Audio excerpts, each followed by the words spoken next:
இறந்துட்டார். அவருக்கான இறுதி மரியாதையாக இந்த காணொளி இருக்கும். இன்றைக்கி ரோபோ சங்கரனை தமிழ் சினிமாவில் தவிர்க்க முடியாத ஒரு இடத்துல இருக்கார். ஆனால் அவர் மதுரையில் ஒரு சாதாரண கிராமத்தில் பிறந்து கஷ்டப்பட்டு இந்த அளவுக்கு முன்னேறி இருக்கார். ஆரம்ப காலகட்டத்தில் அவர் ஊரில் கிராமத்தில் பார்த்திங்கன்னா திருவிழாவில் மேடை நாடகம் இந்த மாதிரி சின்ன சின்ன விஷயங்கள் தான் பண்ணியிருக்காரு. உடம்பு ஃபுல்லாக பெயிண்ட்டை பூசிக்கிட்டு ரோபோ மாதிரி நடனம் ஆடி தான் அவருக்கு ரோபோ சங்கர் அப்படின்னு சொல்லிட்டு பேரே வந்திருக்கு. நல்ல நகைச்சுவை பண்ணுவார், நல்ல நடிப்பார், எமோஷன் எல்லாமே அவருக்கு வரும். நல்ல மிமிக்ரி ஆர்டிஸ்ட்டு, பயங்கரமான திறமை இருக்குது. கடின உழைப்பாளி. அப்படி இருக்கிற மனுஷனுக்கு இவ்வளோ சின்ன வயசில் இப்படி ஒரு இழப்பு.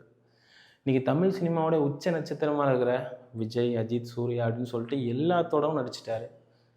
ஒரு காலகட்டத்தில் விஜய் டிவியில் அவர் பண்ணாத ஷோவே கிடையாது. சிவகார்த்திகேயனுக்கு அடுத்து அதிகப்படியாக ஆங்கரிங் பண்ணி எல்லாம் விரும்பினது ரோபோ சங்கர் அண்ணன். அந்தளவுக்கு அவருடைய திறமை இருக்கும். அவ்வளோ நல்ல மனிதரும் கூட. அப்படிப்பட்ட மனிதருக்கு இன்றைக்கி இறப்பு நிகழ்ந்துருச்சு. அவருடைய ஆத்மா சாந்தி அடையணும்.